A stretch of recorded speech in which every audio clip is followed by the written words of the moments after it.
दोस्तों आपका स्वागत है मेरे यूट्यूब चैनल में target study hub by SI triple E में। दोस्तों इससे पहले जो है हम आईपीसी भारतीय दंड संहिता के अध्याय नंबर 1 और अध्याय नंबर 2 को हम कवर कर चुके हैं। आज जो है हमारा टॉपिक है अध्याय नंबर 3। अध्याय नंबर जो 3 है, अगर हम इसके विस्तार की बात करें, अगर पूछा जाता है कि अध्याय नंबर 3 जो है वो किस धारा से किस धारा तक है, तो हम बताएंगे कि अध्याय नंबर 3 जो है वो 53 से लेकर 75 तक है। तो अध्याय नंबर 3 कहाँ से कहाँ तक है?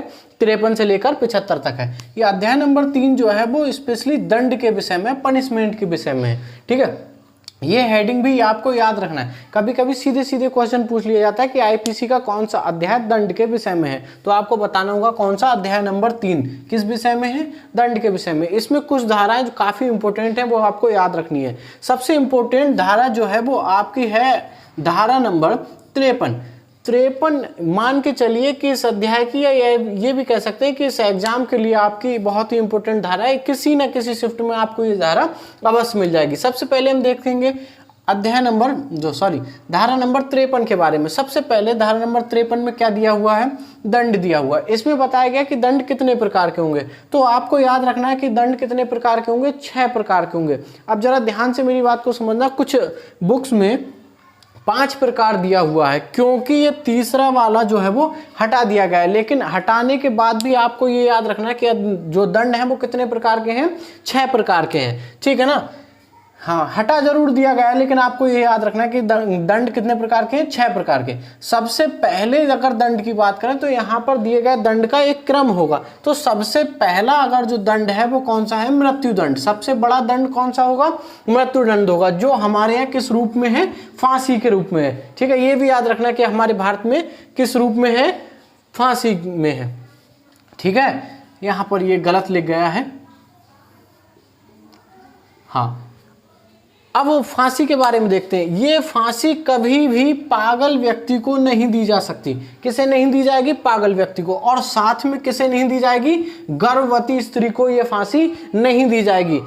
ये गर्भवती जो स्त्री है, गर्भ के बाद जब उसके बाद तो बच्चा होने के बाद अगर जज चाहते हैं या न्यायालय चाहता है तो वो उनके विवेक पर डिपेंड करता है, ऐसे उसमें कुछ नहीं कहा जा सकता। लेकिन गर्भवती स्त्री को फांसी नहीं दी जाएगी। और किसको नहीं दी जाएगी? पागल को फांसी नहीं दी जाएगी। अब बात करते हैं कि फांसी से पहले क्या होगा। तो फांसी से पहले आपको जो है अपराधी का क्या कराना पड़ेगा? डॉक्टरी परीक्षण कराना होगा। ठीक है, डॉक्टरी परीक्षण के बाद उसमें देखेंगे कि वो ठीक स्वस्थ है, एकदम मानसिक शारीरिक रूप से एकदम स्वस्थ होना चाहिए। उसके बाद उसे स्नान वगैरह करा करके क्या पूछेंगे? उसकी अंतिम इच्छा पूछी जाएगी। ये याद रखना कि हमारे यहाँ फांसी देने से पहले उसकी अंतिम इच्छा पूछना अत्यावश्यक है। ये पूछी जाती है। अगर हम बात करें कि दूसरे दंड की बात करें तो ये कौन सा दंड होगा? आजीवन कारावास होगा। दूसरा दंड कौन सा होगा? आजीवन कारावास होगा। आजीवन कारावास अगर किसी धारा में दिया है अंतिम सांस तक या शेष जीवन तक तो वही माना जाएगा। लेकिन अगर कहीं पर यह नहीं दिया है कि अंतिम सांस तक या शेष जीवन तक, तो ये माना जाएगा कि वो तुल्य होगा। किसके? 20 वर्ष के तुल्य होगा। ये आगे हम पढ़ेंगे। ठीक है ना? तो आजीवन कारावास दूसरा दंड है। ठीक है, और हमेशा याद रखना कि आजीवन कारावास कभी भी सादा नहीं होगा। हमेशा कैसा होगा?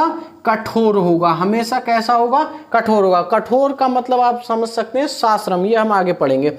तीसरा वाला जो दंड है वो हटा दिया गया है। 1949 के अधिनियम संख्या 17 की धारा नंबर 2 के द्वारा इसको क्या कर दिया गया? हटा दिया गया है। यहाँ पर हटाने में देखते हैं ये था क्या। ठीक है, तो 1949 से पहले इसको हम जिस बोलते थे काला पानी की सजा। ठीक है, तो भारत के लिए जो काला पानी की जो सजा के लिए काल कोठरी बनाई गई थी, कहाँ? अंडमान निकोबार में, पोर्ट ब्लेयर में, बिल्कुल पानी के बीचों बीच में। ये ऐसी काल कोठरी हुआ करती थी। इनकी जो दहलीज अपने बोलते हैं, देरही जिसको बोलते हैं, वो इतनी नीचे होती थी कि वहां से सभी व्यक्ति ऐसे झुक कर निकलते थे। और ये ऐसा इसलिए अपनाया गया था ताकि अंग्रेजों को ये लगे कि भारतीय हमारे सामने सदैव क्या होते हैं? झुकते हैं। तो इसलिए इसको क्या कर दिया? बनाया गया था। लेकिन 1949 में अधिनियम संख्या 17 की धारा नंबर 2 के अनुसार इसको क्या कर दिया गया? हटा दिया गया है। निश्चित का मतलब यहाँ पर हटाने से है। ठीक है, अब चौथे दंड के बारे में देखते हैं। चौथा जो दंड है वो कारावास बताता है। ठीक है, कारावास तो आप समझते ही होंगे। ठीक है, हाँ, जनरली अपने बोलते हैं जेल हुई है उसे जेल। ठीक है, तो कारावास के विषय में, कारावास दो प्रकार का होगा, कभी भी पूछा जा सकता है ये कारावास कितने प्रकार का होगा, दो प्रकार का होगा। एक होगा कौन सा, सादा, एक होगा कौन सा, कठोर। कठोर वाले को हम कौन सा बोलेंगे, साश्रम, मतलब आपको वहां पर श्रम करना होगा या श्रम के साथ। ठीक है, ये डिपेंड करता है विवेक पर, या कुछ धाराएं ऐसी हैं जिसमें साफ साफ लिखा हुआ है कि कठोर कारावास।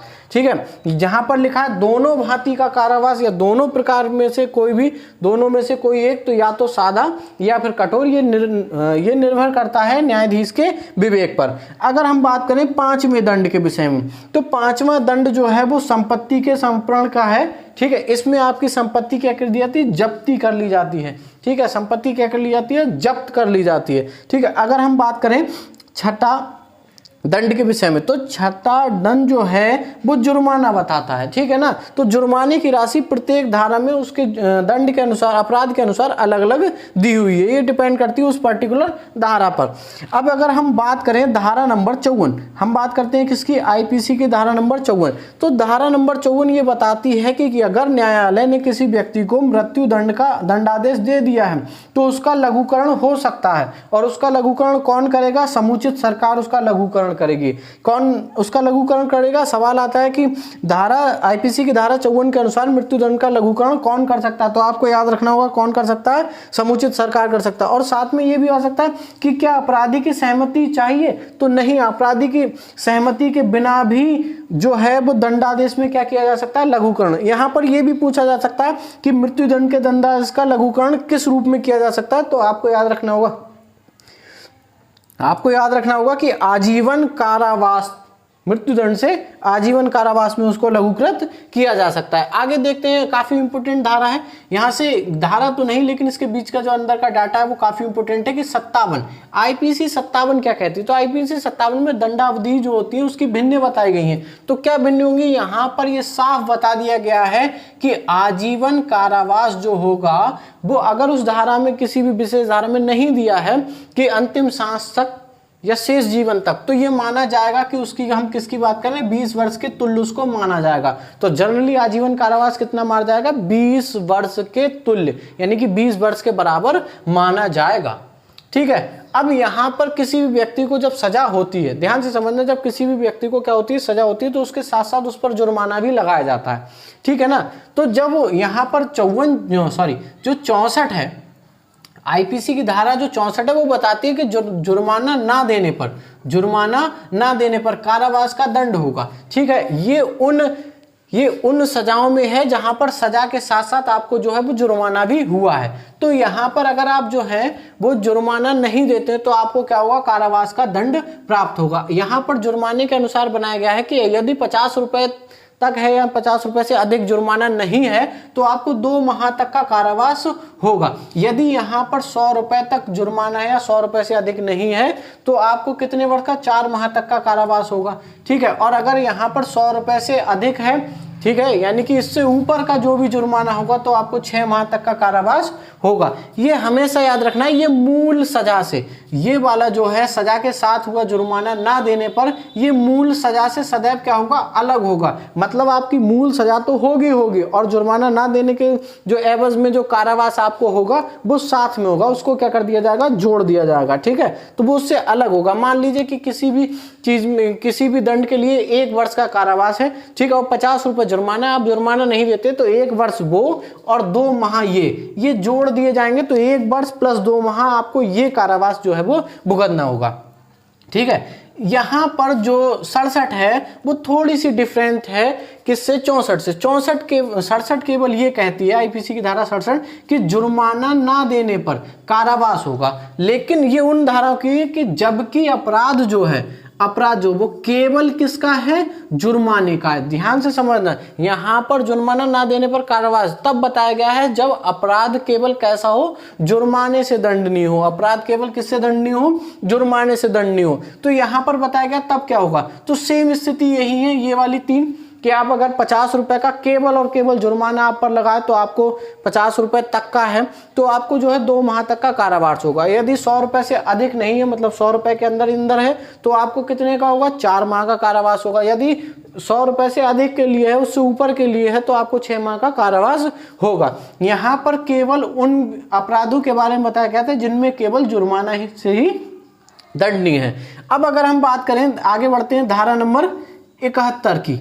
71 में जो है वो बहुत ही अच्छी चीज़ यहाँ पर कह सकते हैं कि यहाँ पर अगर सबसे पहले एग्जाम्पल की तरह भी सवाल आते हैं, सीधे तुमसे पूछा जाता है कि एग्जाम्पल उदाहरण, तो उदाहरण में ये ज़्यादातर आ जाता है कि किसी को आपने एक डंडा मारा या किसी को आपने एक थप्पड़ मारा, और या फिर आपने कितने थप्पड़ मारे हैं, 50 थप्पड़ मारे हैं, तो सज़ा क्या होगी, तो सज़ा हमेशा कैसी होगी, एक ही होगी। चाहे आप किसी को एक डंडा मारो और चाहे आप कितने मार दो, 50 मार दो, सज़ा कैसी होगी, एक ही होगी। जैसे अगर मान लीजिए आप किसी को एक चनकट मारते तो उसके लिए सज़ा 1 वर्ष है, तो आपने अगर 7 चनकट या 5 चनकट या 6 भी मारे तो उसके लिए भी सज़ा कितनी होगी, 1 ही वर्ष होगी। तो यहाँ पर जो धारा 71 है वो बताती है कि कई अपराध से मिलकर बने अपराध के लिए सज़ा का समय कैसा होगा, वैसा ही होगा जैसे एक अपराध के लिए था।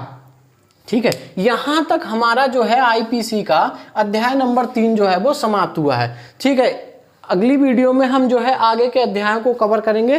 दोस्तों अगर वीडियो पसंद आई हो तो लाइक कीजिए, शेयर कीजिए और कमेंट्स कीजिए, ज़्यादा से ज़्यादा शेयर कीजिए ताकि बहुत लोगों का फायदा हो सके। क्योंकि ये बात याद रखना, इतनी वैकेंसी जो है सब इंस्पेक्टर की, उत्तर प्रदेश दरोगा भर्ती 2021 में जो वैकेंसी है 9,000 प्लस वैकेंसी है, इतनी वैकेंसी आपको कभी नहीं मिली, ना ही कभी भी।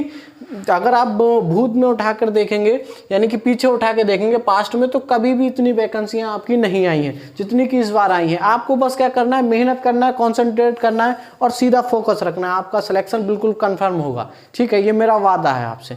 ज़्यादा से ज़्यादा वीडियो को शेयर कीजिए। धन्यवाद।